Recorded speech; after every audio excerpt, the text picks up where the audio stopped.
बिस्मिल्लाहिर्रहमानिर्रहीम। नाज़रीन, मैं हकीम मोहम्मद शहबाज हूँ। आपको हमारे फेसबुक पेज और यूट्यूब चैनल पे खुश आमदीद। तो बात कर लेते हैं थोड़ा शहद के हवाले से। शहद की अफादियत से दरअसल जो है कोई इनकार नहीं कर सकता, क्योंकि शहद में जो अल्लाह तबारक व तआला ने शिफा का दरवाज़ा खोल दिया है, तो ये किसी और चीज़ के अंदर जो है नहीं है। तो शहद को इस्तेमाल करते वक्त जो है एक बात का ख्याल रखना चाहिए कि शहद जो है कोई मामूली चीज़ नहीं है। तो क्योंकि शहद के एक चम्मच के अंदर जो है 4000 फूलों का रस शामिल होता है। तो शहद जो है इतनी बड़ी डोज़ है, 4000 मिलीग्राम जो है एक चम्मच के अंदर पाया जाता है। तो शहद को इस्तेमाल करते वक्त जो है इसकी जो मिकदार ख़ुराक होती है इसमें एहतियात बरतनी चाहिए, क्योंकि ये ज़्यादा लेंगे तो जिस्म के अंदर हीट और गर्मी पैदा कर देगी।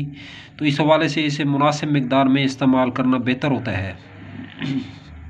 तो नाज़रीन, ये तो थी थोड़ी सी शहद के हवाले से वीडियो, जो मिकदार है ख़ुराक के हवाले से। अब तक के लिए इतना ही। तब तक के लिए अपना भी ख्याल रखें और अपने इस फेसबुक पेज और यूट्यूब चैनल का भी। तो दोस्तों, हम मिलें किसी भी नई वीडियो के साथ। अब तक के लिए इतना ही। खुदा हाफ़िज़।